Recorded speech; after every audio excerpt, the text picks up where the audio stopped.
Wednesday, of course, is April 15th, tax day here in the U.S. And you've probably heard that there are a lot of people who are mad as, well, you know, and they're not going to take it anymore. There are more than 750 so-called Tea Parties scheduled all over the U.S. One of those is in Atlanta. Correspondent Marianne Silber has a preview.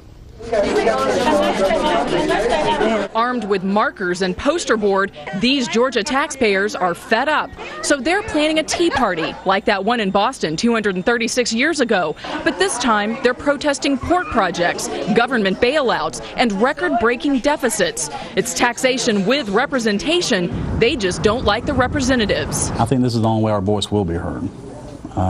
Congress is doing what they want. Scott Hughes and his wife Shauna are concerned about their jobs, worried about higher tax bills and the impact out-of-control government spending is having on their family's future. I'm a mom, and I don't want my kids burdened with a debt that they can't pay, that my grandkids can't pay. They will be among more than 10,000 predicted to converge on the steps of the Georgia State Capitol on tax day, much more than the few hundred that showed up for a tea party in February. This 18th century style grassroots tax revolt has swelled into a modern day movement thanks to the latest technology and the popularity of social networking sites. The Facebook thing has been huge. We did our first tea party almost entirely by Facebook and by our Americans for Prosperity newsletter. In addition to word of mouth, organizers jumped on the internet, creating their own web pages, inviting friends. The response has been overwhelming. When it started, a lot of people weren't paying attention,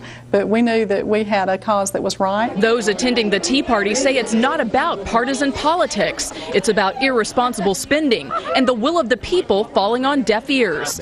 At least one Georgia congressman is listening. They're mad at Congress. They're mad at politicians. They feel frustrated that their voice maybe is not getting heard, or if it is, that their member has his or her hands tied. Protesters are hoping this time there will be strength in numbers, and Washington will have no choice but to pay attention. If not, they say, some politicians may be the ones thrown overboard next year. In Dallas, Georgia, Marianne Silber, Fox News.